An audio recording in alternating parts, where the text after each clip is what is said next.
Que demorou, sei lá, 15 minutos agora para a gente chegar no evento para falar de agronegócio, lá do escritório. Foi muito curioso. A apresentação do Fernando foi muito legal, tem muito a ver com o fato da gente ser mesmo uma potência em agtechs.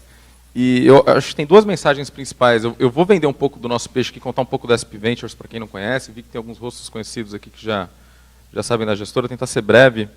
Mas acho que tem duas carências, além da carência toda organizacional, ecossistêmica que a gente está discutindo, comparando com outros lugares em que, seja o Vale do Silício, que é a grande referência para tudo que se fala de inovação hoje, ou seja a cadeia do Startup Nation de Israel, tem dois pontos muito fortes que a gente identificou. Um é comunicação muito clara, eles comunicam que possuem ecossistemas de inovação.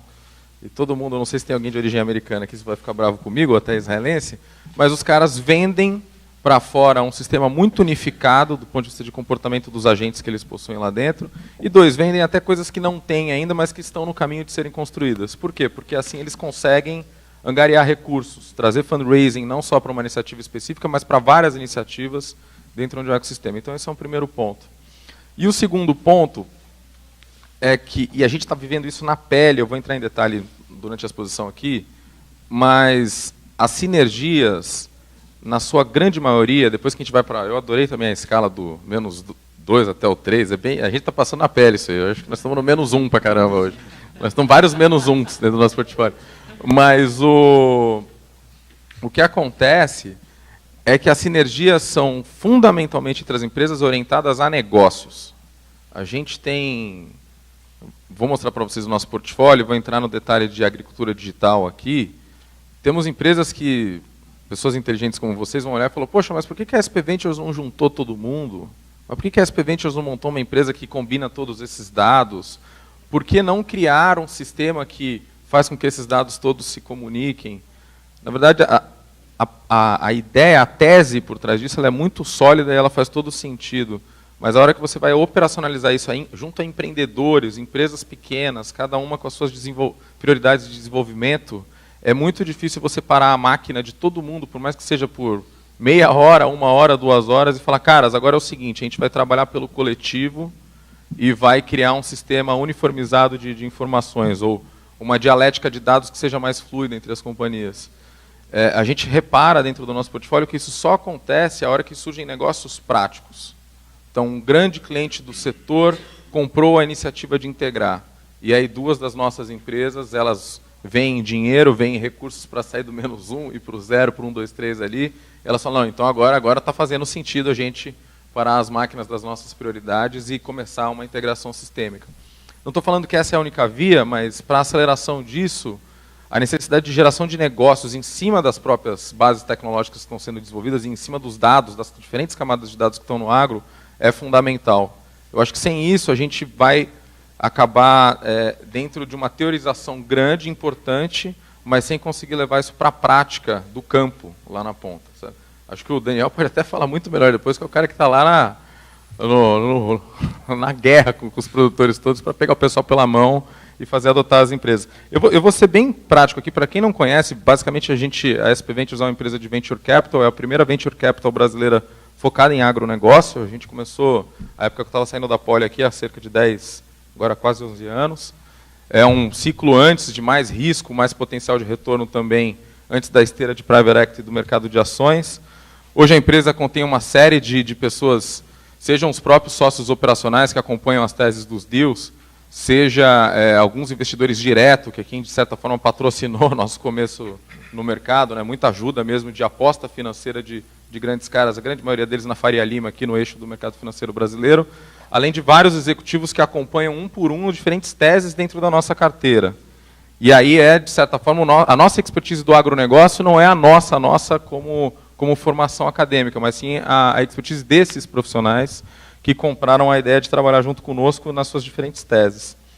A gente começou no Criatec, uma iniciativa hoje relativamente conhecida dentro do universo da inovação no país, sponsorada pelo BNDES lá em 2007 e 2008, hoje já é um ciclo de fundos. Chamamos SP Ventures porque nascemos como gestora regional no estado de São Paulo. Criatec é um fundo de 100 milhões de reais, 21 deles foram alocados em São Paulo, numa carteira de 8 empresas, 4 delas agtechs. E aí em 2013 e 2014 a gente começou a fazer um exercício de, olha, vamos sair único e exclusivamente da esfera pública ou abrir mais agentes da esfera pública e trazer dinheiro da iniciativa privada para injetar dentro dessas startups, dessas empresas de tecnologia. Esse fundo é um fundo de 105 milhões de reais, lançado em 2014, que vai até 2021, com diferentes agentes, seja dinheiro do governo federal, dinheiro de organismos de fomento estaduais, dinheiro de investidores privados no Fund of Funds dentro da Jive Investments, que é uma casa tradicional da Faria Lima, dinheiro do Banco de Fomento da América Latina, proprietário, dentre os outros recursos. Para o agro, a gente alocou 70 milhões de reais, um pouco mais do que isso, na verdade, chegou quase 80 e poucos agora, esse slide está um pouco desatualizado, em diferentes empresas, diferentes teses, em diferentes momentos, empresa lá no -2 até no -3, coisas que a gente enxergou que tinha um potencial muito grande, mas ainda exigia muito dinheiro para começar a tracionar no mercado, e outras empresas no ecossistema que estava desassistido pela presença do mercado de capitais, mas que já tinham penetração, já tinham faturamento, já tinham receita. Isso, de certa forma, foi catalisador junto com tantos outros agentes. Temos aqui uma figura peculiar lá do ecossistema de Piracicaba, o Sérgio. Acho que, poxa, talvez quem acreditou nessa ideia lá no começo, né, Sérgio, na Exalctech, e foi talvez a semente mesmo de todo esse ecossistema, que é o ecossistema de Piracicaba, o que lá fora a gente tem vendido muito como um AgTech Valley. E aí é a comparação mesmo direta com o Startup Nation israelense e com o sistema de Los Gatos ou de Salinas lá na parte agrícola do Vale do Silício hoje. A gente vê que, na comparação direta, temos coisas muito interessantes ou até superiores ao que está sendo desenvolvido lá. Seja do ponto de vista tecnológico, porque a agricultura tropical é bem mais sofisticada, do ponto de vista de desenvolvimento de tecnologia para a resolução de problemas reais no campo, seja até no estágio de maturidade com que essas empresas já estão no mercado. Isso aqui é um rascunho, eu coloquei mais a título de disposição para vocês, mas o ecossistema é muito ativo. Você tem figuras como cooperativas que estão na região de Piracicaba, que já apostam, inclusive financeiramente, nas startups. Você tem centros de inovação diversos onde essas empresas se alocam. A própria SP Ventures tem um escritório local dentro de um dos hubs de inovação ali, a usina. Você tem grandes empresas do setor como a Raizen, que estão montando polos de desenvolvimento de startups como o Pulse. O Parque Tecnológico é uma iniciativa talvez um pouco mais antiga, mas reformulada e com uma abertura muito grande para estruturas laboratoriais dentro da cidade de Piracicaba. A Exalctech, que o Sérgio pode comentar super bem, que dentre as empresas que estão alocadas lá junto do Areão, tem mais de 100 afiliadas, né, Sérgio, você tinha comentado, 100 empresas que são na rede da Exalctech, que passaram pela Exalctech, que tem relacionamento com a universidade. E, inclusive, tem uma iniciativa muito interessante chamada AgTech Garage, que é tocada pelo José Tomé hoje, que é um olheiro, de certa forma, da relação dessas startups com grandes companhias. Hoje, com o apoio de John Deere, com o apoio de a Bayer está ali, Ouro Fino, Nestlé, Fonterra, várias outras companhias. Ou seja, de fato, a gente tem um ecossistema. Eu entendo a discussão de criação do ecossistema e conexão disso, mas é importante salientar que até Piracicaba é super conectado com o ecossistema de Londrina. Estou vendo o Jorge aqui, a gente não deu tempo de se cumprimentar. O Daniel, que está aqui, que representa o ecossistema do MT. Ou seja, estamos caminhando, sim. Eu acho que na carência com os Estados Unidos, e a experiência que a gente passa direto em São Francisco para as nossas captações, falta a gente comunicar isso da mesma forma que um israelense comunica. Simples assim. É muito curioso que um israelense vai apresentar, com todo respeito aos israelenses, assim, admiro demais a carreira empreendedora e o país que eles construíram ali, com 8 milhões de pessoas e a quantidade de startups que eles têm por habitante, né? Assim, os indicadores são absurdos. Mas ele vende um negócio pronto, que é chancelado pelo fato de toda a população israelense, a grande maioria, passar pelo exército. Então, são tecnologias que são Army-backed no discurso deles. E já começam falando de cifras de captação de recursos que são altíssimas. Alguns desses cheques, quando entram, já fazem uma grande mudança dentro da inovação de algumas bases tecnológicas que Israel está apostando. No Brasil, hoje, quando a gente vai, por exemplo, agora no AgTech Day, a gente estará de novo esse ano em setembro, eu ainda recebo perguntas de sorry, I don't speak Spanish, I would like to have a call with you, do you need a translator? Sabe? Esse tipo de besteira que você fala, meu Deus, cara.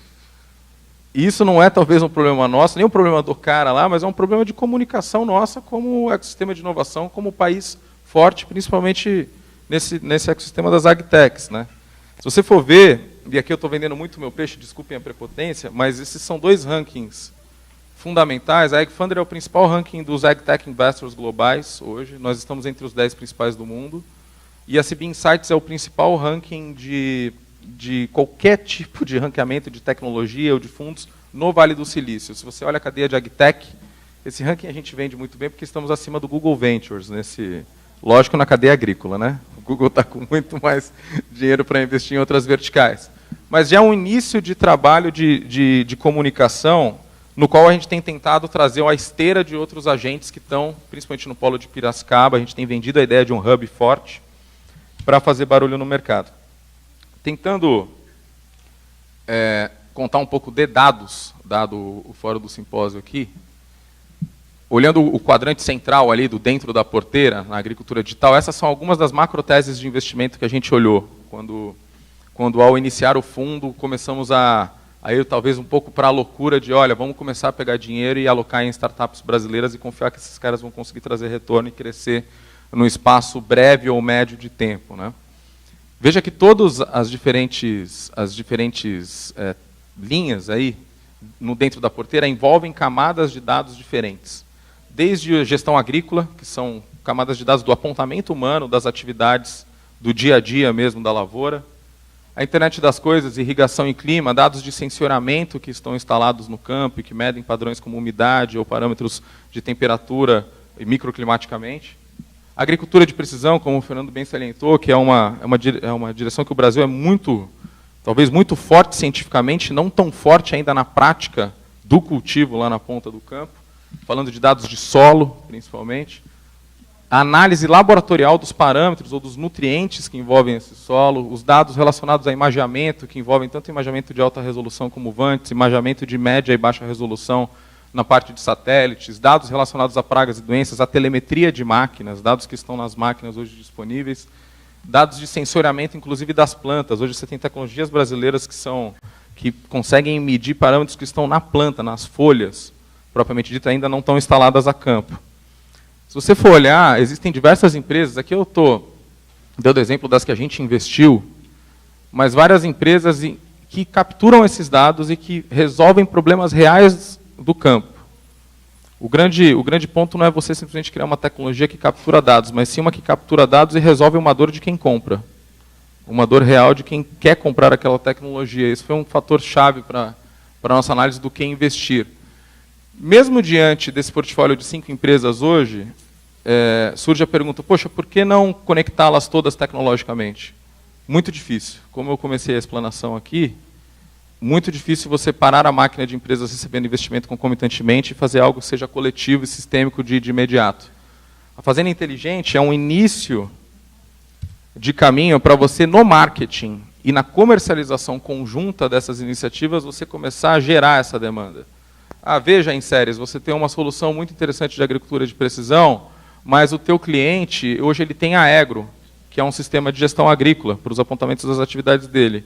Você quer entrar lá, você vai precisar conversar com a Agro para que esses sistemas se conectem, porque o produtor ele não vai ficar acessando 5, 6, 7, 15 plataformas diferentes no seu dia a dia, ele está recém se digitalizando como atividade agrícola, né? Então, o caminho que a gente tem apostado ele é muito da sinergia comercial. E se você for ver, o que é mais curioso é que as empresas que estão nessa iniciativa no Brasil hoje, por mais que recebam fundings muito ou ínfimos perto dos cases lá fora, elas têm paralelos, seja de tamanho de presença no mercado de escala, ou seja de valuation, que são absurdos. Você está falando, por exemplo, do Maegro, que é talvez o maior sistema de gestão em nuvem hoje do país, em número de produtores, são um pouco mais de 400 produtores a campo, 700 mil hectares. O paralelo deles, a Granular, uma empresa com o dobro de hectares da companhia, ela foi vendida a $300 milhões para a DuPont recentemente, antes da fusão DuPont-Dow, virando a Corteva. É esse tipo de valor estratégico que um ecossistema consegue trazer. Uma transação de $300 milhões na Agro, ela vira exemplo para a criação de tantos outros empreendedores com tantas outras bases tecnológicas para serem aportadas, né? E aí, não querendo me alongar demais, mas já sei que já me alonguei, mas no Brasil hoje, como o Fernando bem salientou, a gente decidiu tomar uma decisão um pouco arriscada, até do ponto de vista de escopo do nosso negócio como investidor, mas que a gente achou muito benéfica ao ecossistema, que foi abrir o nosso radar de todas as empresas que foram mapeadas para potencial investimento. Lógico, essas não são todas, mas são 338 empresas que a gente conseguiu contactar e ver que realmente existe a empresa, é uma tecnologia sólida que pode estar no -2, -1, 0, 1, 2, 3, mas em diferentes patamares, mas com ênfase em levar a tecnologia para o produtor. Esse número é muito mais significativo que o número que Israel tem hoje, no mapa deles, divulgado no Vale. Ele é igualmente significativo ao ecossistema americano. Você pode somar Boston com o Vale do Silício, você pode somar diversos ecossistemas americanos, seja o ecossistema de St. Louis, os números são muito similares. O marketing é muito diferente. Todos esses logos são empresas brasileiras. Todos os logos são empresas brasileiras. Eu vou, só para porque a gente publica os artigos no Vale do Silício, porque publicar no Brasil, o mercado de venture capital ainda é muito restrito, a gente não precisaria nem publicar, a gente manda um WhatsApp hoje, a gente fala com o mercado. Mas no Vale a gente publicou mesmo isso para até a divulgação brasileira. Aqui já está a versão em português, eu vou só confundir, vou passar rápido. Olha quantas empresas de controle biológico, é algo que os Estados Unidos sequer sabem ainda por onde começar a desenvolver. O case da Bug é um ótimo case, uma empresa que foi investida, o primeiro cheque foi da SP Ventures, na verdade do fundo Criatec, SP Ventures Antera em si de investimentos, lá em 2009, a empresa que a gente encontrou, estava lá com o Sérgio, naquela época, estavam saindo tinham relação com o Exalc-Tec, o Exalc, o Negri, eles estavam numa planta lá perto de Chaqueado, em Santa Terezinha, na verdade.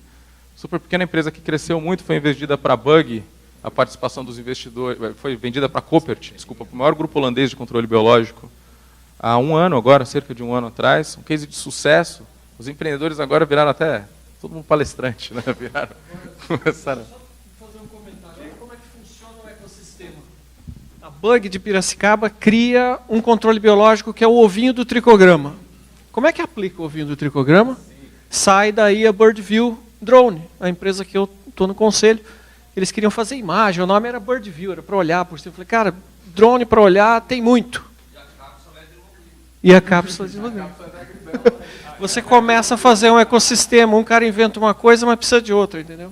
Acho que esse é o... Claro, essa semana a molecada me ligou e falou, quem que é esse tal de Lobão que anda ligando? A gente sai ligando para todos.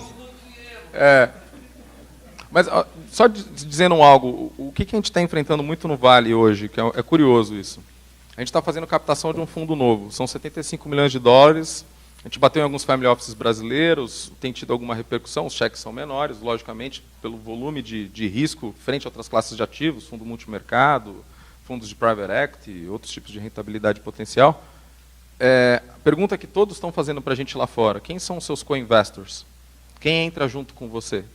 Quem compra o risco junto para mostrar que você não é um louco e você investiu nisso sozinho? Basicamente, a pergunta é essa. Hoje a gente tem tido um somebody love, falando, olha... Co-investimos com uma aceleradora, co-investimos com... Não, mas quem são os big investors junto? Falei, olha, no Brasil ainda não existem. Estamos torcendo para que apareçam, ou que a gente possa virar um desses. Mas realmente a cadeia de investimentos no setor ela precisa de mais agentes. A gente tem tentado muito, quase que forçar mesmo, que outras casas de venture capital que não estão olhando a agricultura, que olha, pelo amor de Deus, cara, tem 338 empresas, não pode ser que uma dessas você não vá entender como um potencial de crescimento grande no setor, né? Esse tem sido um desafio. Agora, as empresas têm gerado sinergias ótimas. O case que o Fernando comentou da Bug com a Birdview, com a Agribela, na cápsulazinha, é super interessante. Veja, aqui são todas novas iniciativas de, por exemplo, novas variedades de sementes, softwares para sementeiras, novos tipos de tecnologia para mudas, especialmente no mercado de cana. Eu vou passar rápido, senão a gente fica aqui muito tempo. Novos compostos químicos para fertilizantes que vão além do mercado grande dos fertilizantes foliares que já existem hoje, ou novos nutrientes até na cadeia. A linha verde em cima é agricultura, vermelho, pecuária. Tá? Novos componentes, seja para a parte de reprodução animal ou otimização da nutrição. Pecuária, você tem, por exemplo, marketplaces para compra e venda de máquinas e insumos agrícolas, todos esses são brasileiros, tá? Já estão disponíveis no mercado, a grande maioria deles focados em diferentes regiões do país, já que o Brasil são vários, vamos dizer assim, Brasis agrícolas dentro dele, né? Você tem diferentes soluções com serviços financeiros, por exemplo, ferramentas para você ter crédito online fácil no agro, seguros agrícolas, automatização das operações de barter, programas de pontos no agro, ou seja, se eu ficar aqui, a gente vai... Sistemas como Uber Agrícola para você compartilhar a máquina, novas soluções de genômica aplicada à agricultura e edição genética, como a gente já comentou, A otimização das análises laboratoriais de campo. No dentro da porteira você tem sistemas de gestão agrícola novos. Veja a quantidade de empresas, a grande maioria focada em diferentes geografias, em diferentes cultivos, né? Sistemas de gestão da distribuição. O Daniel já está dando risada, deve ter encontrado algum logo antigo aí, já de alguma empresa. Sistemas de educação e conteúdo para que o produtor aprenda a fazer um melhor cultivo e aprenda a adotar tecnologia no campo. Cada um deles com diferentes focos, em diferentes cultivos, em diferentes geografias. Sistemas de agricultura de precisão, monitoramento de pragas. Isso aqui é só empresa de drone ou de inteligência sobre imagem de drone nacional. Vamos ver se a Birdview está aqui, se eu não passo vergonha. Está aqui? Tá aí, bem no meio. Eu, na verdade, fiz propositalmente essa. Mas essas são todas a que a gente mapeou. A SP Ventures olhou todas? Não. A gente olhou o que deu para olhar. Tem mais ainda. Não é... A gente não fez milagre. Essas são as que a gente olhou para analisar quem a gente investia. A Eleva sequer está aqui, eu acho. Está aí? Não, que é um deal mais recente. Eu acho que ele é posterior a esse mapeamento, inclusive. A Eleva sequer está aí, que é o Grupo Positivo colocou. O Grupo Positivo de Curitiba. Sensoriamento remoto. Sistemas para meteorologia, irrigação, ou análise de microclima. Soluções de internet das coisas com diferentes funcionalidades, desde trazer informação para a cadeia de supply, que depende de informações de campo. Por exemplo, a Coca-Cola hoje usa o sistema da AgroSmart no Espírito Santo para saber se vai faltar fruta na produção de suco Del Valle, alocado nos produtores. Até sistemas como a TracePack, que é telemetria para evitar furto de carga, que é um problema. Vamos lá, o Brasil também tem seus problemas ruins, né? Furto de carga de defensivo, uma coisa que acontece pra caramba, principalmente no Cerrado. Você tem soluções tecnológicas visando mitigar esse tipo de problema. Novas máquinas e equipamentos, sistemas de telemetria. Aqui tem a Solinftec, por exemplo. O Fernando faz parte do conselho também, né, Fernando?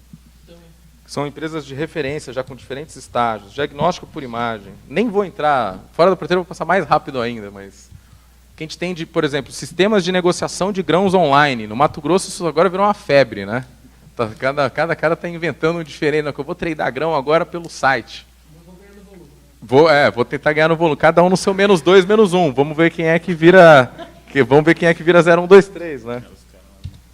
Desculpa, aqui tem um mercado muito interessante, várias plataformas para compra e venda de gado, que também no mercado pecuário tem acontecido muito. Sistemas novos de armazenagem, eu não sei se vocês acompanharam recentemente, tanto com greve de caminhoneiros, tanto com os problemas nas rodovias brasileiros típicos, né? Existe uma demanda gigante por novos sistemas inteligentes de armazenagem que consigam substituir a infraestrutura cara dos silos tradicionais que estão no mercado.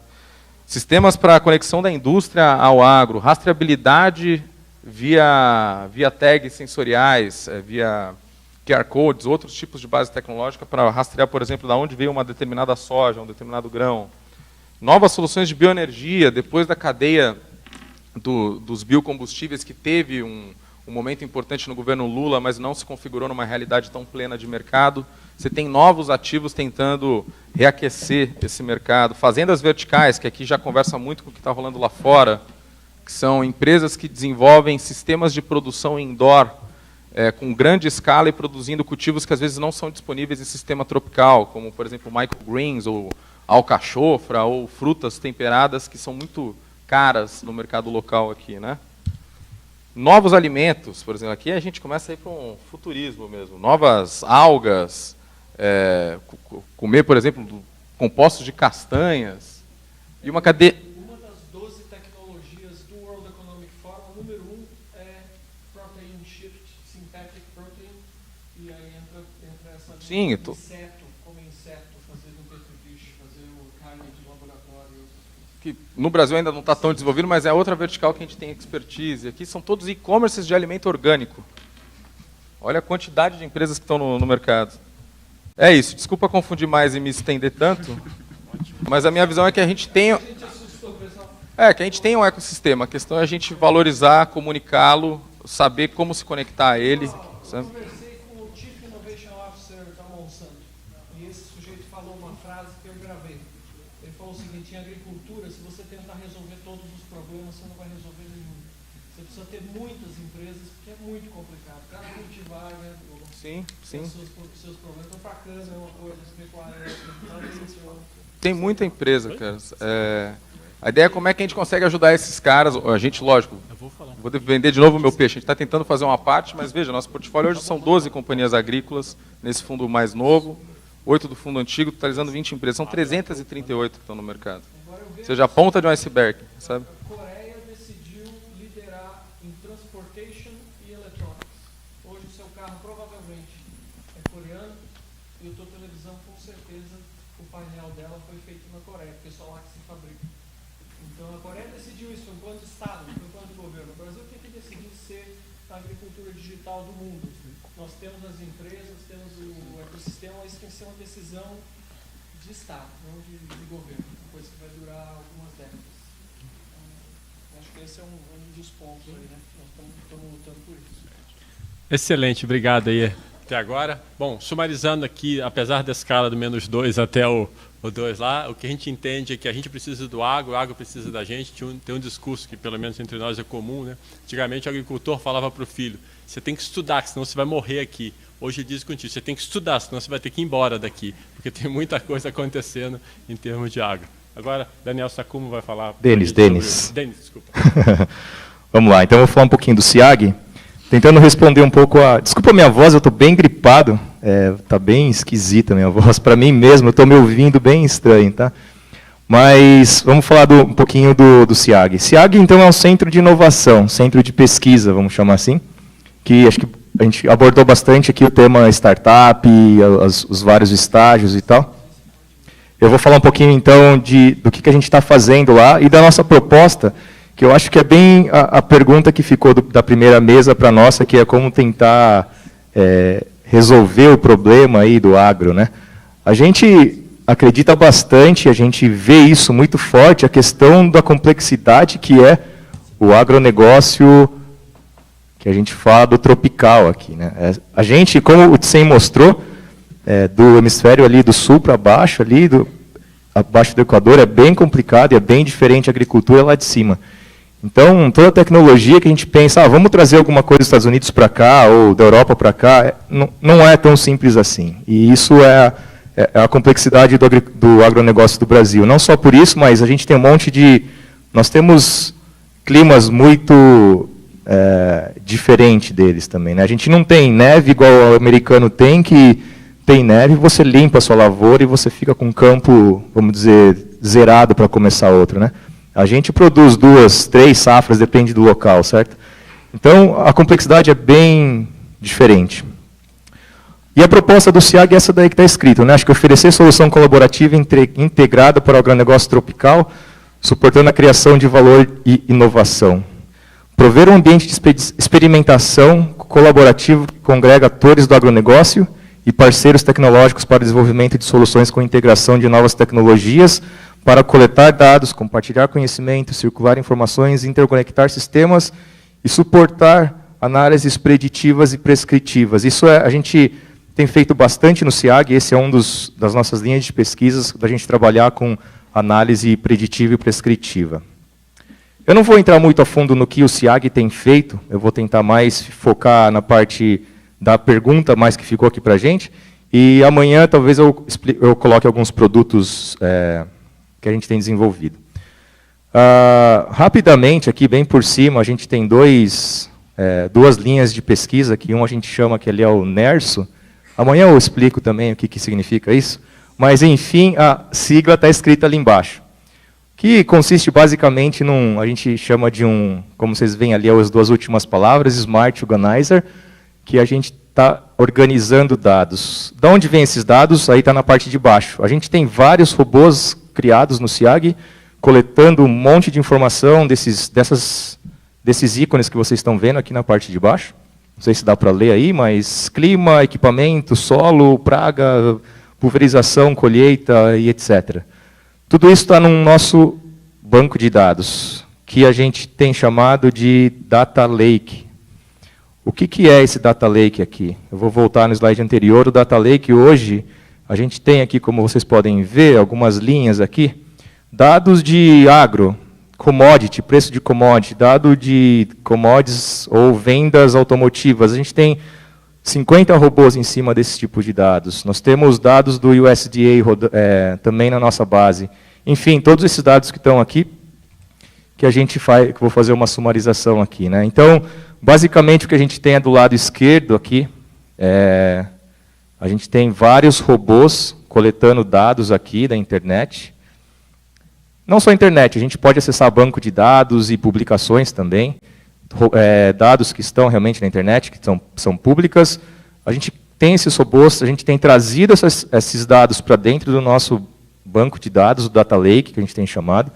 O Nerso, ele consome essas informações aqui, e ele organiza, ele ordena, ele faz um filtro dessas informações, e a gente trabalha também com a questão de construção de dashboards, de aplicativos, de aplicações para consumir já o dado processado daqui.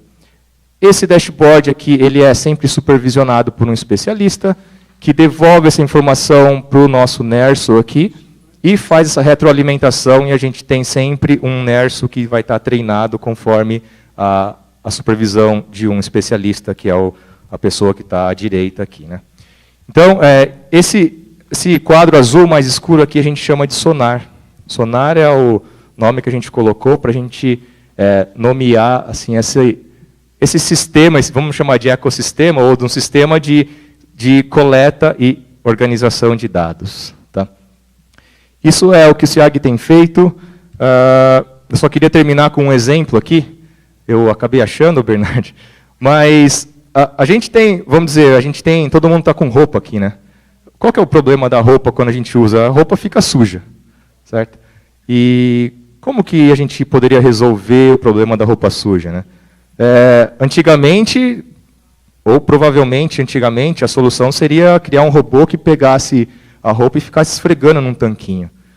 Mas a solução que a indústria trouxe para a gente não é fazer um robô tão complexo, como imagina um braço fazendo o movimento de um robô para lavar a roupa. A solução trazida aqui no caso foi uma máquina rotativa. Hoje já tem outros modelos, né, horizontais também.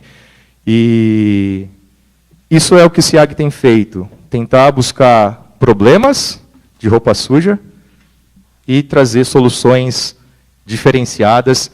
E uma outra coisa, né, que a gente estava conversando também com o Bernard.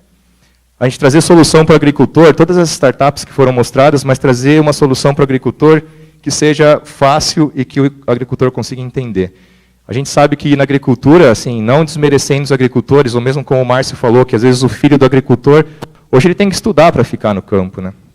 E a gente tem trabalhado bastante na questão de user-friendly, de tudo que a gente fazer. Todos esses dashboards, desses aplicativos que a gente tem trabalhado aqui, ser facilmente entendível e usável pelo agricultor, né? E a gente está inserido num ecossistema, que eu ia pedir a ajuda do Márcio, e o Márcio dá uma explicação mais macro ainda de onde o SIAG está inserido. Eu acho que daí vocês vão entender o sentido do SIAG um pouquinho melhor também. Obrigado, Denis. Bom, só para dar um pouco de contexto, um pedido aqui pelo Denis, onde nós estamos lá, existe uma FATEC, que é uma parceria público-privada, onde tem alunos que estudam mecânica de precisão no agro, então conhecem do problema que existe no campo. Existe um curso de Big Data para o agronegócio, que tem pessoas que estão fazendo busca na internet, procurando conhecer e aprender com os dados que estão disponíveis e tudo mais. A gente está dentro de uma fundação. Existe uma escola do Senai, formando técnicos, pessoas que têm formação para poder aprender sobre a necessidade do campo. A gente tem o SIAG, tá? A gente tem a Jato. Temos grandes cooperativas, muita gente que nos apoia com projetos, trazendo problema para dentro de casa, colocando no quintal da nossa casa. Então, a gente tem, que a gente poderia dizer, um pequeno ecossistema, onde a gente começa a interagir, tá, com o mercado, começa a interagir com o outro. Temos o privilégio de interagir com pessoas do Mato Grosso, o pessoal da Exalc, o pessoal de São Paulo. Então, começamos a ter essa interação no sentido de criar um ambiente. Então, o SIAG é esse lugar que nos suporta. Então, tem alguém que seria esse braço técnico nosso, que fica nos suportando, porque a gente fica procurando problema, e alguém precisa resolver isso, né? A gente então tem esse braço que nos suporta. E tem outro lado que são as escolas, que estão gerando mão de obra, sendo qualificadas especificamente para resolver uma classe de problemas que a gente encontra. E tem a empresa, tá, que também está lá, está investindo, está colocando dinheiro, ajudando a desenvolver o processo. Tá? Afora as pessoas com quem a gente vem interagindo, tentando promover isso daqui. Muito além daquilo que a gente tem lá, a gente começa a pegar o SIAG, começa a atender a resolver problemas de outros locais também, para que isso ganhe um pouco mais de consistência. Então, o objetivo nosso aqui também é dizer o seguinte, a gente precisa interagir mais com vocês, precisamos de mais disso, aumentar essa densidade, como a gente colocou a princípio. Tá bom? Então, Dani, por favor, fique à vontade. Só tem italiano aqui. Só tem italiano. Vou fazer daqui, já que todo mundo fez, né? Mas eu não trouxe nenhuma apresentação. Tá? Eu potencialmente sou a pessoa que passei pela maior distância para chegar aqui hoje, mas potencialmente posso ser não a pessoa que gastou mais tempo, né? Porque aqui em São Paulo, a gente tem alguns parceiros e clientes que falam que a distância aqui se mede em tempo e não em quilômetros, né?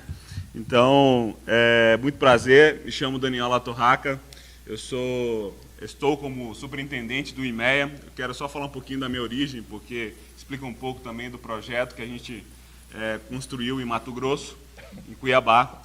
O IMEA é o Instituto Mato Grossense de Economia Agropecuária, uma entidade que tem 20 anos, que basicamente coleta, levanta, trata, analisa dados e tem uma base histórica de 10 anos diária, né, dentro do estado do Mato Grosso, levantando basicamente todas as informações relevantes para comercialização, produção e alguns dados também de competitividade, de logística, fretes, custos de produção e outras coisas mais.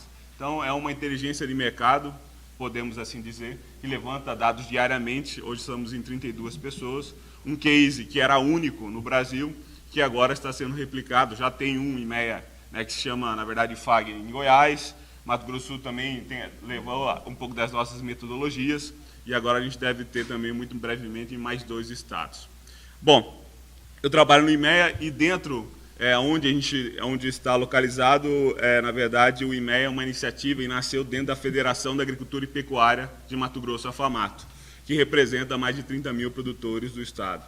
Então, o Mato Grosso, né, como é o líder na produção agrícola e também pecuária no Brasil, a gente sempre buscou fazer ali dentro do sistema FAMATO iniciativas e projetos que mantêm essa competitividade, então, desses produtores. E lá em 2016, quando começou-se a observar todo esse movimento de agricultura digital, todo esse movimento que, na verdade, eu acho que o que mais chamou a atenção dos produtores foi o negócio da The Climate, né? Eu acho que isso foi um ponto, talvez o T0 em todo o processo que eu conheço de agtech e de agricultura digital. Aquilo ali abalou demais. E na época, né, só para contar uma história nossa lá da FAMATO, a empresa que comprou, né, a Monsanto, levou uma série de lideranças brasileiras para conhecer a nova empresa, né? E o presidente da FAMATO foi, à época, né, enfim, por ter um relacionamento com a Monsanto. E ele contando para mim, né, porque depois ele me designou para esse projeto, ele falou assim: Daniel, eu cheguei lá nos Estados Unidos, eu falei, cara, o pessoal comprou uma empresa de $1 bi, né? Então eu esperava no mínimo 3 prédios e uma indústria do lado, né? Assim, no mínimo, né? Os caras $1 bi, né? Então, a hora que eles chegaram lá, para surpresa de todos os produtores, né? A empresa de $1 bi tinha mais ou menos, sei lá, 30, 40 caras de idade entre 20 e 35 anos, com computador e fones na cabeça. E essa era a empresa de $1 bi que tinha acabado de ser adquirida. Então, poxa, isso causou um abalo não só no mercado, mas também internamente na FAMATO, e a partir daí nós começamos a fazer uma série de benchmarks ao redor do mundo e também aqui em São Paulo.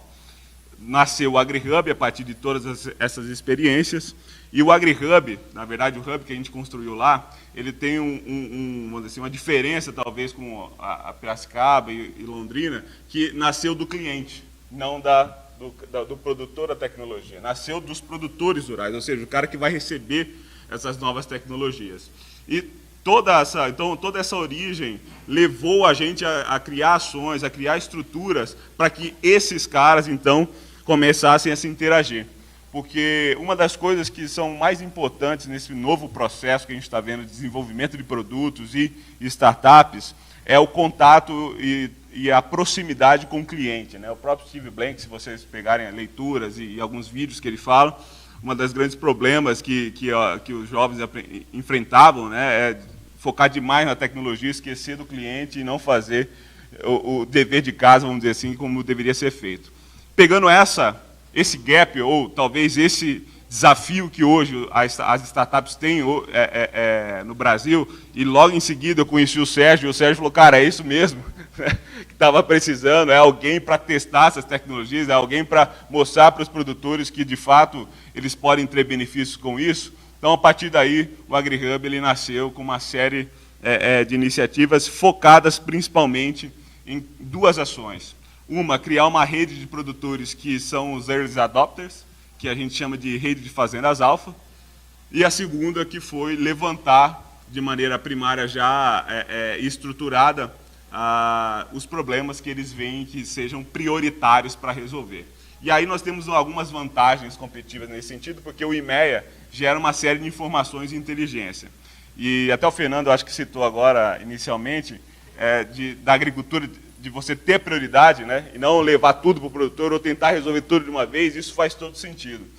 E um dos grandes problemas, já dando alguns insights aqui, né, que a gente vê, o produtor nota, sente no bolso, e que o IMEA sempre mapeou, essa questão de pragas é uma questão assim, fundamental dentro do campo. Eu acho que, talvez, se essas tecnologias que o Lobão estava mostrando aqui, de controle de ervas daninhas, que podem reduzir até 70% do custo dessa operação, né? Putz, isso aí é resultado direto, não precisa nem mostrar mais valor para o produtor. Porque hoje, para vocês terem uma ideia, para um produtor típico lá do Mato Grosso plantar soja, ele precisa gastar R$3.000 o hectare, mais ou menos por ano. Esse é o funding que ele precisa fazer todos os anos por hectare. Então, um cara de 3 milhões, um cara de 10 mil, 30 milhões, e um cara de 100 mil. Sim, tem um cara de 100 mil lá, até mais, na verdade. Tem que levantar isso de grana. Dentro desses R$3.000, algo em torno de R$800, um pouco menos talvez, 750, vamos para colocar a conta certa, controle de pragas. Então veja o tamanho desse processo, né? O controle de pragas hoje é o item número 1 de custo. E dentro dos nossos negócios, o Brasil é um protagonista da agricultura, dentro dos nossos negócios agrícolas, nós só temos uma estratégia, pelo menos na produção de larga escala, para se manter competitivo no mundo, né? Ter o menor custo do mundo. Então, essas são o tipo de indagações e informações que a gente começou a passar para o mercado e a interagir com outros hubs aqui dentro do Brasil. E com isso, dentro dessa iniciativa, eu também conheci o George, e a gente foi conversando, e nasceu o AgTech Brasil, né? O AgTech Brasil, que foi esse encontro que a gente fez entre Piracicaba, Cuiabá e Londrina, e está aberto para outras regiões também, como Pompeia, que a gente já conversou bastante aqui com o Márcio, de diminuir as distâncias desse continente brasileiro, né? Porque a gente está num país que é agro, é um protagonista hoje mundial, acho que ninguém discute isso. Temos uma grande chance de se tornar também protagonista em serviços digitais agro, eu acredito também nisso, porém nós temos que encurtar as distâncias e acelerar de alguma maneira, Lobão, o processo desse marketing do Brasil, né? O AgTech Brasil talvez não nasceu com essa missão, mas talvez possa ser dos caminhos, porque ele nasceu, na verdade, para, poxa, se o Jorge ali está gerando startups, se Vale do Piracicaba tem mais de centenas de startups, se lá no Mato Grosso eu tenho produtores, rede de fazendas altas, que querem testar, que já estão investindo, que tem startups, no seu mapa ali eu vi que está a Escola Agro, né, que basicamente nasce do Hub, eu brinco lá internamente que o maior prejudicado com a AgriHub fui eu, né? Porque na verdade, é uma brincadeira, óbvio, porque eu pedi o nosso gestor técnico, que era o segundo homem lá no IMEA, porque ele se juntou com um produtor alfa e criou a Escola Agro, né? Então, basicamente, é isso que está acontecendo lá dentro do estado do Mato Grosso. E com base no que a gente compartilhou rapidamente de informações, de investimento, de startups, a gente viu uma grande possibilidade de criar um ambiente único, então, para se interagir mais rápido, né? Eu tenho conversado bastante, agora, no segundo semestre vai ter um grande evento em Londrina, né? Então a gente já se conectou à transação de informações e até com produtores que talvez a gente vai fazer lá, contando a experiência do AgriHub e dos 42 testes que a gente tem hoje rodando, já está fazendo todo sentido. Então, essa conexão, eu acho que para acelerar esse processo, e aqui está o Donário também, né, do Canal Rural, ela é fundamental para que a gente de fato, se consolide e torne realidade esse objetivo maior, que é ser também protagonista nos serviços digitais. E, para finalizar a minha fala, eu acredito que, sem dúvidas nenhuma, nós temos ambiente, nós temos instituições e, agora, como o Lobão já mostrou, empresas e startups para sermos. E acredito que, cada vez mais, com eventos como esse aqui, que está sendo promovido, e também outras ações de maneira estruturada, de cooperação, de parceria, que eu estou vendo crescer muito, Lobão, essa questão do canal de vendas, essa questão de parcerias com grandes empresas, eu acho que isso está começando a fazer todo sentido para a gente acelerar o processo. Isso que os americanos fazem muito bem, né, que é atrair as grandes empresas. Eu acredito que aqui no Brasil isso está engatinhando, mas a gente pode avançar muito mais. Lá em Mato Grosso eu estou com esse objetivo, né, de juntar mesmo os grandes produtores e a gente começar até vir conversar com você aqui e ajudar nessa ação que é importantíssima para um ecossistema, que é o investimento. A gente sabe que é fundamental para que esse modelo todo ali, né, pare de pé. Sem esse recurso, né, que não é P&D, que não é um dinheiro que tem que ser perdido, muito pelo contrário, né, no final do dia ele tem que retornar. Você é um cara que tem esse objetivo de retornar. A gente tem que colocar mais players para esse processo, e nós estamos ali em Cuiabá e também no Mato Grosso, de alguma maneira fomentando e incentivando produtores a investirem. Não só testando, não só sendo clientes, mas também investidores nesse processo. Então, esse é o meu recado, e desejar também aqui a todos os realizadores. Eu sei que o pessoal de Pompeia realizou, a USP, o meu muito obrigado, e também desejar que vocês continuem nessa elaboração de eventos, discutir a agricultura digital aqui internamente, porque só assim nós vamos ganhar abrangência e densidade nesse processo. Obrigado. Muito bom, muito obrigado, Dani. Valeu aí. A pergunta é difícil, mas você vê que eu estou bem amparado, e a gente ainda não chegou no Sérgio. Viu? Sérgio, obrigado. Pode ir. Talvez. Pode pegar esse. Pode. Quer falar aqui?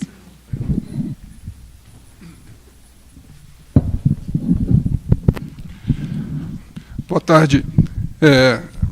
Meu nome é Sérgio Marcos Barbosa, eu sou gerente da Exalctec, incubadora de empresas de base tecnológica da Exalc. É um prazer estar aqui, eu agradeço o convite. Depois de tantas pessoas desse nível falar, o último só resta opinar ou contextualizar, né? Então, vamos falar um pouco sobre essa contextualização aí que eu observei aí dos nossos colegas. Esse é um evento que trata de ciência dos dados e, sem dúvida nenhuma, a agricultura do Brasil se baseou em ciência. E a ciência dos dados foi a primeira fase, né, desse ciclo de pesquisas que levou aonde nós estamos hoje. A segunda fase já foi pesquisas voltadas ao incremento realmente da produção, da produtividade. E essa é a terceira fase de pesquisa que nós estamos vivendo, já estamos falando de sustentabilidade, que é o grande desafio de qualquer setor de negócios, e principalmente de um setor que é tão cobrado como o agronegócio. Porém, tanto para você incrementar a produtividade, produção e pensar na sustentabilidade, que não é só ambiental, mas trata-se também de econômico, social, nós temos que ter os dados. Então, é muito importante essa discussão, e o agro ele deve muito aos dados que foram coletados até 1970, até hoje, claro. A partir de 1970 tivemos a Revolução Industrial, e que criou os parâmetros agronômicos para o Brasil produzir nesse nível num ambiente tropical. E por que eu falo dos parâmetros? Talvez esse seja o maior tesouro, né, que nós temos aqui. Porque nenhum sensor, nenhuma máquina, nenhum hardware, né, como eu vou falar, funciona sem parâmetros. Se nós temos um sensor que é detector de umidade solo, e ele está dizendo que tem pouca umidade ou muita umidade, é porque a ciência nossa, as ciências agronômicas definiram que existe pouca água ou muita água para aquele tipo de solo, para aquela variedade de planta e para aquele bioma ou ambiente.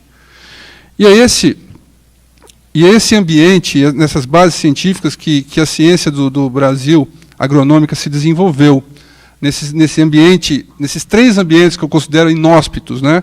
O ambiente tropical, que apesar de nos dar a oportunidade de produzir até 3 safras por ano, mas é muito difícil produzir no ambiente tropical, devido às próprias condições de biodiversidade que nele tem. O ambiente institucional, o Brasil é complicadíssimo isso, a gente vê dentro da universidade mesmo um ambiente institucional hostil ao empreendedorismo tecnológico. A própria USP, nós temos que fazer uma reflexão que nós falamos as coisas, mas na prática é muito difícil as coisas acontecerem. Não é só na Poli, não é só na Exalc, com certeza em todas as unidades, e também não deve fugir a Unesp, a Unicamp e as outras universidades paulistas. E o terceiro ambiente é um ambiente empreendedor em si, né? O Lobão, o Fernando, acho que comentaram aqui a questão de como a gente integrar informações, né? Esse talvez é o que eu vejo que seja o mais complicado. Na verdade, é difícil integrar os empreendedores. Hoje se estão desenvolvendo muitas tecnologias, tratando, às vezes, o mais do mesmo, ou sombreando, e eles não estão se conversando para criar uma solução que seja realmente a grande dor do seu cliente, do seu produtor rural. E isso daí se deve muito a um problema de personalidade empreendedora, que eu noto, pelo menos, das nossas empresas, nossos empreendedores. Eles têm muita desconfiança, né, de conversarem, achando que podem ser copiada a sua ideia, ou seja, não interagem. E uma startup nasce pequena, ela, para competir, ela precisa complementar as suas competências. E esses ambientes, esse ecossistema que nós estamos fazendo em Piracicaba, que eu, pelo menos, sempre falava, desde 2013, olha, isso aqui é o Vale do Silício do agronegócio do Brasil, né? Às vezes em tom até de exagero, mas a gente caiu a ficha e notou que realmente Piracicaba tem características de um ecossistema tecnológico que, se não é maduro, está quase isso. Principalmente pela geração de conhecimento das universidades, é uma cidade acadêmica, é uma cidade que tem ambientes de inovação, como foi falado aqui, o mapa que o Lobão colocou, grandes empresas âncoras do agronegócio, centros de pesquisa, como o Centro de Tecnologia Canavieira, a própria APTA, e principalmente talentos, né? Eu acho que quando a gente pensou em fazer essa campanha de denominação, que na verdade foi isso, do nosso ecossistema, é para atrair talentos, porque nós precisamos interagir com pessoas de outras competências. E aí eu acho que vem a pergunta, né? Como o Brasil está respondendo ao fenômeno dos ecossistemas de inovação? Eu acho que está respondendo bem, porque nós estamos procurando em outros ecossistemas que os complementam, pelo menos baseados no que a Universidade de São Paulo faz no campus de Piracicaba, é voltado às ciências agrárias, apesar que a professora Silvia disse, são 7 cursos hoje, mas não temos nada voltado à área de tecnologia, de hardwares, né, TI.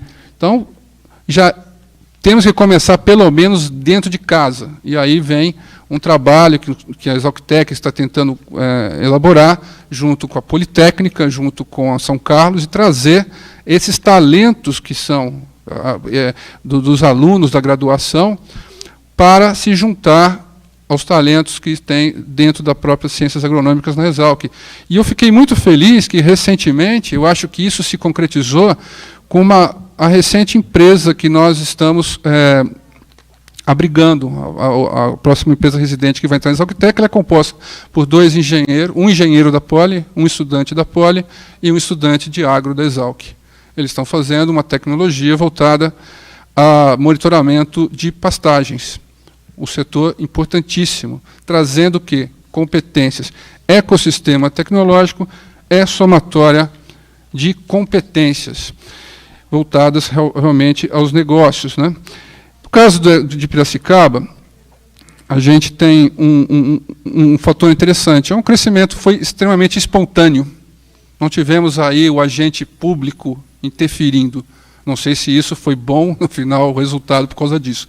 Mas, realmente, quando a gente fala de quando o Brasil está respondendo, eu acho que aí vem que noto que os ecossistemas, eles realmente são espontâneos, tem as universidades, a iniciativa privada trabalhando muito forte, fazendo acontecer, porém o poder público, eu ainda que não acordou, principalmente o poder público local, dos municípios. Eu não consigo entender que a maioria dos municípios que têm universidades ainda não acordem para esse potencial. Ainda estão querendo trazer montadoras, ainda estão querendo trazer grandes indústrias, com grande pegada ambiental.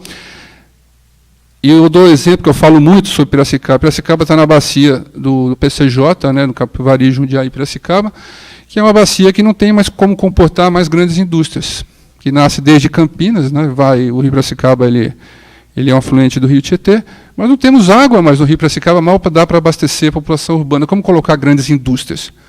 Ou seja, grande oportunidade, um município como Piracicaba, um município como Campinas, que está próximo, é realmente apostar na tecnologia, nas startups, nas empresas de pequeno e médio porte. Agregam valor nos seus produtos, absorvem mão de obra de qualidade e, principalmente, as cidades do interior do estado de São Paulo, como é o caso que eu conheço, elas atraem pela qualidade de vida. Geralmente, os empreendedores, startups buscam esse tipo de qualidade de vida. Então, falta um pouco de política local para o Brasil acordar no poder público nessa questão. E talvez uma coisa que eu também gostaria de comentar é o fato que, além de nós nos conectarmos no nosso próprio ecossistema, foi o que o Daniel falou, com a própria plataforma Agtech Brasil, precisamos nos conectar com todos os ecossistemas, trazer as competências realmente que cada um tem. Então, só no ambiente agro, que eu vejo de competências, essas complementaridades, além de Cuiabá, Londrina, Pompeia, São José dos Campos, hoje o agro depende de previsão de clima, de imagens, né, da parte de aeronáutica. Nós temos Botucatu, recentemente eu estava lá, você viu um polo crescendo em torno do seu parque tecnológico, entre outros. Então, hoje a Exalctech tem empresas de 8 estados. 8 estados, de Minas, dos 2 Mato Grosso, São Paulo, todos os estados do Sul, que buscam, em Piracicaba, a informação para o seu negócio. Isso que nós procuramos oferecer. E conectá-los a outros sistemas. A própria Agribela, que o Jorge citou, está hoje como associada à Exalctech, ela é integrante de um hub de inovação da Raizen. Então, há necessidade de nos conectarmos, esse é o desafio para que o Brasil responda essa pergunta, no meu modo de entender. E, falando em termos de agro, né, antes, isso eu comento muito, antes da gente se preocupar em internacionalizar uma empresa de agro, nós temos que nos preocupar em nacionalizar nossas empresas, porque o tamanho do Brasil é muito grande, gente. Nós temos 6 biomas, e essas empresas mal conseguem atingir os nossos locais de produção agrícola mais intensa, muito menos vamos pensar em chegar a outros países. Então, nós temos que validar nessas condições de clima tropical. Muito difícil uma empresa de fora chegar aqui e não estabelecer, e não se adaptar ao nosso sistema tropical. Isso nós temos. Então, eu finalizo dizendo o seguinte, posso até... Claro, eu não estou enganado, não. Mas o movimento Agtech hoje, que acontece no Brasil, eu não vejo nada similar no mundo. O Lobão, o Fernando, talvez, o Daniel, conhecem bem, mas o que está acontecendo no país, em vários ecossistemas, em vários pontos, vários hubs, né, não existe nada similar pela quantidade hoje de empreendedorismo tecnológico, de oportunidades de negócios e, principalmente, geração de conhecimento, que isso já é uma expertise brasileira já faz muito tempo. Então, a oportunidade está aí. Para todos nós, o agronegócio é o negócio do Brasil, então nós temos que unir forças, unir competências e realmente trabalhar com os ecossistemas sempre estejam o mais conectados possível. Obrigado. Excelente. Obrigado, Sérgio. Bom, excelente, muito obrigado. Fico bem suportado agora para colocar as perguntas. E um ponto que eu coloco aqui, enquanto você vai pensando na sua pergunta aqui, na recente visita que nós fizemos aí, conhecendo alguns ecossistemas pelo mundo, uma das coisas que nós fizemos foi sentar com um grupo de brasileiros lá fora, tá? Que estariam dispostos a investir no Brasil. Sentamos com um coletivo bastante interessante. E esse é o fato, né, que a gente também aprendeu e descobriu, que a gente precisa buscar onde é que estão os brasileiros que estão trabalhando em Venture Capital pelo mundo, começar a falar para esses caras para a gente começar a apresentar, porque nós temos o que apresentar. Acho que esse é o fato. Conseguimos reunir um coletivo de 120 pessoas. E qual era a discussão? Simples. Para desenvolver os ecossistemas da China, foram os chineses que moravam nos Estados Unidos que foram investir lá. Índia, a mesma coisa. Tá? No Brasil, nós temos que buscar os brasileiros, né, para tentar conseguir uma ajuda e apresentar, porque tem muita coisa que está sendo feita. Né? Então, já começa a ter um pequeno esboço do que deve ser o nosso ponto. E essa é a ideia. Trabalhar, de fato, para começar a fazer essa conexão lá fora e fazer o PIN do mapa. Tá bom, queria abrir para perguntas aí da plateia. Quem teria alguma pergunta que queira colocar para a mesa? Ali, por favor, pode levar.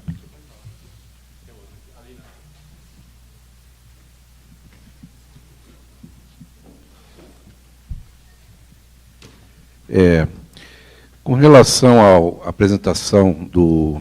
Me esqueci seu nome, desculpa, o último... Sérgio, né? Você falou uma coisa sobre água, né? E imagino que data science também pode ser usado para administração de água, né? Eu tive em Israel faz 1 ano e meio, e uma coisa que é impressionante lá, porque aquilo lá não é nem deserto, é um deserto de pedra, né? E eles irrigam até beira de estrada e rotatória para ficar verdinho, bonitinho, né? E eles não têm água, né? Na verdade, praticamente nada, né? E o Brasil está sentado aqui no maior aquífero do mundo. Só que a água aqui está totalmente consumida, porque a população está justamente muito grande na região que tem muita água. E o consumo aqui das pessoas, né, da população, é algo talvez menor que 30%. 70% é agricultura e indústria, né? E a indústria de refrigerante é um grande consumidor, inclusive, né, que não precisava estar aqui, né? Então, eu imagino que a administração da água e o uso o mais racional possível da água é um dos objetivos dessa tecnologia que usa o data science, né? Não sei se alguém... Eu vi muita coisa relacionada com defensivo agrícola, fertilizante e tal, eu não vi nada sobre isso. Não sei se alguma empresa trabalha com essa questão, né? Por exemplo, a Petrobras perfurou o Nordeste e a região Norte, ela achou muita água, muita. E ela simplesmente tampou lá, ninguém usa. E a gente tem um sertão enorme lá, que não precisava ser sertão, né? Lembrando do caso de Israel. E o governador Alckmin circula aí nas redes que teve um tempo que ele andou viajando aí pelo mundo, tentando animar investidores para privatizar a Sabesp, né? Então, mais um setor que, de repente, pode desnacionalizar, né? Então, eu queria que, se alguém tem um comentário sobre essa questão, eu agradeço. Eu acho que a pessoa boa para responder é o Lobão também, porque o Lobão, uma das empresas que é do portfólio, é uma empresa que trabalha com monitoramento, né, de tomar decisão para irrigação, uma empresa premiadíssima, considerada talvez, foi considerada uma das empresas em concurso exatamente, ele vai falar. Mas uma coisa talvez que a gente também não pensa muito é que além de nós termos muita água, realmente temos, nós poluímos muito, né? Então, acho que o grande problema não é os recursos, talvez seja a forma com que nós estamos os tratando, né? Então, nós temos em São Paulo aqui 2 rios enormes que você não pode usar água para consumo, muito menos industrial, né? Inclusive, Paris, Londres, tal, tem tratamento terciário de esgoto, e aqui nós estamos no primário até hoje, né? Vou comentar um pouco para ti. A gente, como o Sérgio falou, a gente investiu numa empresa de data science chamada AgroSmart. Ela, no mercado agtech, tem um reconhecimento bastante significativo, assim, inclusive midiático. A Mariana Vasconcelos, que é empreendedora, virou uma referência, até pelo carisma, mas também pela atração que ela conseguiu, muito com o mercado corporativo. Eu citei pontualmente, vou entrar mais no detalhe, mas, por exemplo, a Coca hoje é cliente, a Coca-Cola, para monitorar o estresse hídrico que se dá na cadeia de HF, principalmente no Espírito Santo, a época que teve o estresse hídrico há anos atrás, eles tiveram um problema grande em cultivo de algumas frutas, maracujá, por exemplo, e isso acabou afetando muito o supply industrial na fabricação depois de sucos. Então veja que, assim, sem juízo de valor de nenhuma das entidades envolvidas, mas não foi uma demanda única e exclusivamente sobre a consciência socioambiental, mas sim sobre um impacto direto de custos na atividade industrial de um player que, poxa, tem uma capilaridade gigante no mercado nacional hoje, né? Especificamente a AgroSmart, eles têm vendido uma solução que é muito interessante e parece uma besteira para quem está afastado do setor, mas quem está dentro mesmo da fazenda sabe que é um impasse, que é o manejo da irrigação. Hoje um sistema de irrigação, seja por aspersão, seja por gotejo, pivôs, ele é extremamente caro, a infraestrutura inicial de investimento, é algo que tem resultados de produtividade reconhecidos, muito utilizado na cadeia das sementeiras, principalmente no mercado de grãos, que tem crescido. Acho que o cara que mais manja disso nessa mesa é o Márcio, né? É presidente de um dos principais players do setor no Brasil. E, por incrível que pareça, ainda tem produtor que, sem querer, acaba acionando o pivô de irrigação no momento que está chovendo. E gastando energia elétrica e desprendendo água, porque tem 10, 15 pivôs no campo e não tem mão de obra ou inteligência para você saber qual é o momento certo e qual é a lâmina de irrigação que você deve adotar para determinado cultivo em determinada região. Veja, é uma solução que você, com um nível talvez nem tão sofisticado de parametrização de dados e acompanhamento, monitoramento em tempo real, você consegue elucidar. Os equacionamentos de manejo hídrico, de manejo de irrigação, eles estão aí, foram vamos dizer assim, desvendados e desenvolvidos ao longo do tempo pela ciência agronômica, pela ciência agrícola, durante anos. É uma aplicação básica de como a tecnologia traduz isso para uma realidade de uso do produtor lá na ponta, né? Abri o computador aqui para ver o dado certo, que eu não sei ele de cabeça. A McKinsey fez um estudo que identificou o uso de tecnologia digital no manejo de água. São 180 bilhões de metros cúbicos o potencial desse tipo de tecnologia da AgroSmart, de economia anual. É muito. Então a sua intuição está certa. Agora imagina, se não é só água, imagina o agroquímico, ou imagina o diesel. Então a Solinftec é a empresa que o Lobão citou, é uma empresa que ninguém sabe, mas 65% da cana nacional é colhida com a internet das coisas. Para quê? Para economizar diesel. Quanto? 31% do custo de colheita. Então o discurso de venda da Solinftec, eu não vou explicar a tecnologia para você, mas o discurso de venda é assim: se você investir $20 por hectare, eu te devolvo $100 por hectare toda vez que você colher essa cana. Quer comprar? 65% dos produtores brasileiros, 8 milhões de hectares conectados na internet das coisas, 30 mil equipamentos conectados no Brasil. Tem algum outro no planeta? Não. Tem algum em Israel? Não tem. Estados Unidos, Iowa? Não. Essa é a maior rede de equipamentos conectados na internet das coisas na agricultura, é aqui no Brasil. Nunca ouvi falar disso na imprensa. O que é curioso do case da Solinftec é que hoje é um case mais conhecido lá fora do que aqui. Se você for ver as movimentações, e simplesmente ficou conhecido lá fora, muito em razão do investimento de um fundo grande, da TPG, que fez um aporte na empresa e entrou no radar de todo mundo. Mas o que será que esses caras brasileiros, na verdade eles têm até origem em Cuba, né, o empreendedor, o que esses caras estão fazendo no Brasil que a gente nos Estados Unidos não conseguiu desenvolver até agora? E por um contexto mercadológico, uma cadeia agroindustrial na cana muito forte, a Solinftec atacou uma dor muito firme do mercado, que era, poxa, como é que eu coordeno meu corte de carregamento e transporte com a atividade industrial na indústria sucroenergética? Uma empresa que cresceu muito, resolve uma dor real, o parque de internet das coisas fundamental, que desenvolveu até outras empresas correlatas na cadeia, gente fazendo isso em outros cultivos. Outras soluções de mercado que estão se inspirando na Solinftec também para desenvolver tecnologia de telemetria. E tudo isso rolando no Brasil. Mais conhecido lá do que aqui. E aí volto de novo, eu bato muito em cima desse ponto do marketing. O brasileiro, às vezes, ele não sabe fazer o seu próprio endomarketing nacional. E admirar as coisas que ele tem, que realmente funcionam e que têm um impacto global bem significativo. Sabe? Com o mesmo tópico, né? Eu lembro que na nossa crise hídrica aqui, foi daí a minha interação primeira com o Arnaldo Jardim, que hoje pela manhã falou com a gente. À época também trabalhava numa empresa de irrigação e estava com a BIMAC, e dentro do Ministério da Agricultura, atuando com a agricultura sustentável, fui presidente da Câmara lá também. Nos deparamos com a crise, o que a gente faz? Tá? Então fomos nós para dentro da Embrapa, citei e vim conhecer alguns dos colegas aqui também à época, para produzir conhecimento, para dizer onde a gente pode expandir irrigação que não vai ferir ninguém, para poder trabalhar nos planos. Eu lembro que, bom, tem que contar com os amigos. Ligava para o amigo dentro da ANA, você tem mapa da irrigação? Ó, tenho isso, isso. E começamos a trocar dados. O Fernando sempre traz a questão dos dados. Oh, como é que nós vamos fazer para mandar dado para você? Falei, cara, não dá. O que a gente faz? Vamos fazer. Um amigo meu mandava, a gente mandava mapa lá, mapa para cá, fomos produzir aquilo tudo, assinamos no termo de conhecimento, ficamos trocando mapa para poder construir um histórico de como é que estava desenvolvendo a irrigação no Brasil. Mas foi muito mais porque eu conhecia um, conhecia outro, nos reunimos e conseguimos construir 5 anos os mapas da irrigação no Brasil, para identificar como é que estava crescendo a taxa de pivô, para poder produzir os mapas, né? E é muito disso, dessa ação empreendedora que tivemos quanto iniciativa privada.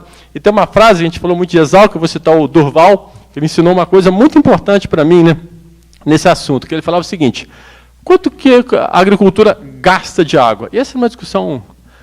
O fato para ele é o seguinte: a soja é muito eficiente ou muito ineficiente? Porque passa tanta água para produzir soja, ela retém o grão de fato, quase nada de água. E nesse sentido, ele é muito eficiente ou ele é muito ineficiente? Depende do que você quer dizer, né? Então, tem muita coisa que pode ser trabalhada, então tem oportunidade no lado da tecnologia, e muitas vezes temos que nós mesmos correr atrás e trabalhar. Porque tivemos que produzir conhecimento junto com a Embrapa, publicar isso para conseguir garantir que houvesse o pipeline de investimento para que o agricultor pudesse, de fato, implementar novas máquinas e continuar o processo de irrigação, de tecnificação no campo. A irrigação é o último estágio, pelo menos o que temos hoje, agora vem a onda digital, é o próximo. Sim. Mas já foi durante muito tempo, a mecanização atingiu, o agricultor mais tecnificado é aquele que irrigava. E agora é aquele que começa a trafegar com os dados. Então, para ter um pouco dessa ideia. Eu queria só reforçar até o ponto que o Lobão fez, a parte do marketing. Eu tive no AgTech Forum em São Francisco, agora no início do ano, 900 pessoas na audiência, dezenas de empresas startups tentando vender suas coisas lá para os venture capitals, estavam todos eles lá. Tinha uma empresa brasileira no AgTech Forum, das 338. Eles não foram lá, a Apex não tinha um stand, a SRB não tinha um stand. Valia muito a pena pegar, são 338, pega os top 30, põe num avião e faz uma incursão no AgTech Forum. Tem cada 6 meses, tem um em Londres agora em outubro, tem outro em março do ano que vem. Então essa coisa da marca Brasil, eu acho que o Lobão que vive isso aí no dia a dia, ter orgulho de falar dessas coisas, mas não só ter orgulho, né? Ter uma cartilha de como falar essas coisas para que a gente possa falar a mesma linguagem, ter o mesmo approach e tal. Israel faz isso muito bem. O que aconteceu no AgTech Forum? Eu encontrei com 2 meninas de um Israel Trade Promotion, não sei o quê. Você trabalha em AgTech no Brasil? Eles insistiram, mandaram folheto, mandaram PDF, mandaram um monte. Tem aqui uma lista de 50 startups de AgTech em Israel. Muitas trabalhando em irrigação num nível júnior comparado com as brasileiras. Mas eles têm uma turma plantada lá para fazer esse marketing. Vocês têm noção? Vou falar. O governo israelense já patrocinou a gente para ir lá conhecer. Fala, olha, a gente quer que o dinheiro brasileiro venha investir nas startups israelenses. Bom, nós já estamos com o tempo bem exprimido aqui, tá? Eu vou... Mas acho que vale a pena. Por favor. Nesse mesmo evento, não só Israel, mas a Argentina estava junto lá. O governo investidores muito bom. queriam fazer o evento, eles estão em uma sala cheia, mais de 100 pessoas. De novo, na Argentina a gente também já foi a custo do governo. É muito, chega a ser insano isso. E assim, a gente vai porque também a gente quer falar de Brasil, mas também quer conhecer o que eles têm lá. Tá rolando a pra Índia também que vai ter, né? Mas essa é a iniciativa boa, né? A Apex, o pessoal fez uma seleção, estão indo 5 startups para o maior evento de AgTech, chama AgTech Índia, na verdade. Eu não sabia algumas curiosidades, né? A Índia é o maior mercado de tratores do mundo, né? Obviamente. Muito louco. Então, assim, a gente, como AgriHub lá, vai estar levando também 12 lideranças. A gente vai fazer uma viagem híbrida do AgriHub e também dos novos grãos que a gente está produzindo, lentilha, grão de bico, outras coisas mais que a Índia é outro mercado de bi, né, que pode ser um grande parceiro comercial. Então, a convite, inclusive, da Embaixada Brasileira, a gente está indo para esse evento, mas principalmente 80% da viagem é tecnologia e vão ter lá 5 startups brasileiras nesse evento. Eu acho que é um pouco, talvez, alguém falou isso lá e eles começaram a se atentar. Bom, uma salva de palmas aqui. Bom?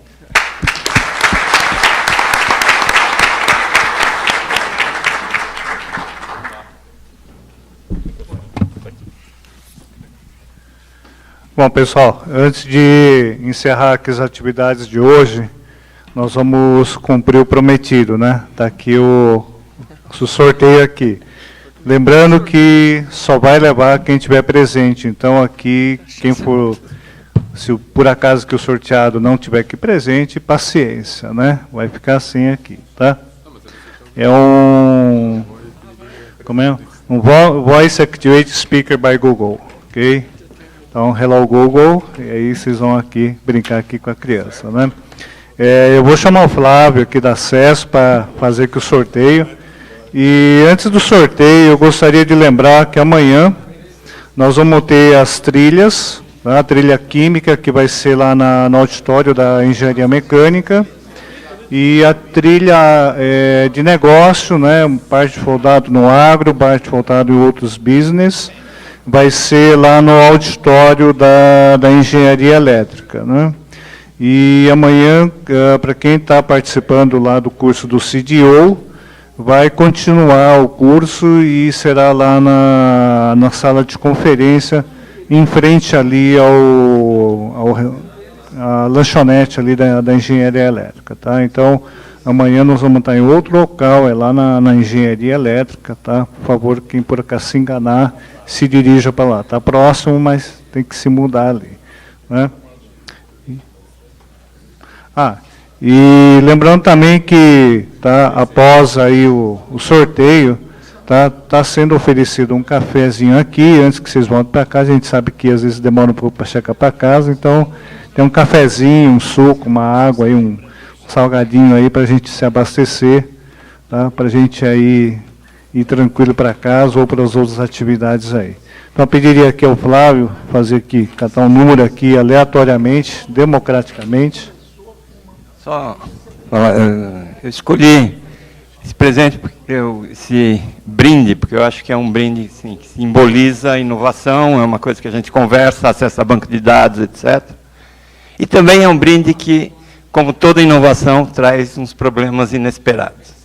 Eu comprei o meu, fiquei entusiasmado, cheguei em casa, todo dia eu falava, "Hi Google, good morning."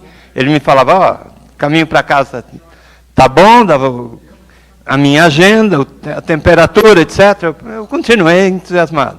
Uns dias depois, minha mulher chegou para mim e falou, "Pô, você fala bom dia para o Google antes de mim?" Então, tem uns problemas que a gente precisa resolver.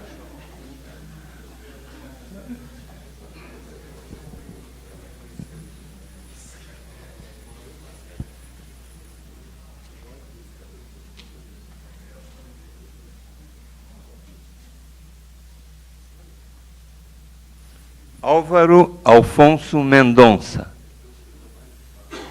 Não? Não? Não? Vamos próximo.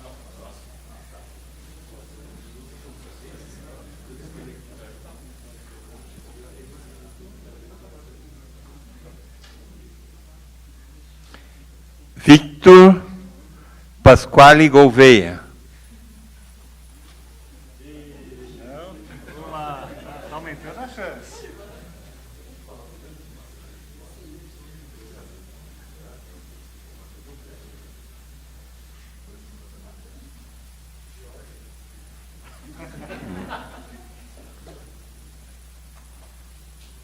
Sheng Liang Yi.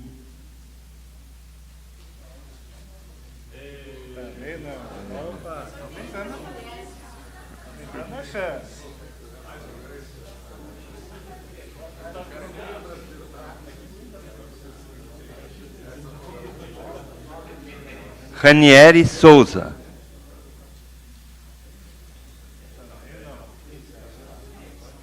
Opa.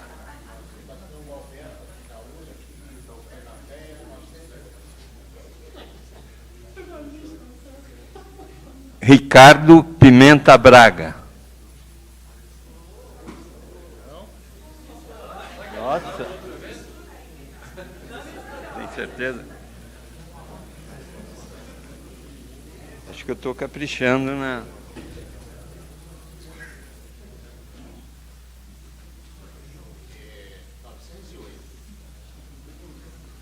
Esse está escrito à mão. César Vieira Júnior. Opa!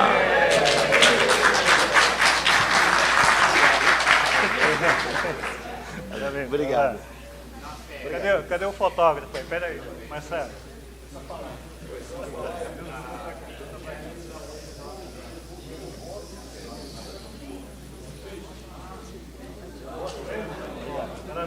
Obrigadão. Bom, gente, então, muito obrigado aí pela presença de hoje. Não esqueça que o cafezinho está aqui do lado. E nós aguardamos aí amanhã nas outras trilhas lá na engenharia elétrica e na engenharia mecânica. Tá bom? Muito obrigado. Tenha um ótimo final de dia aí.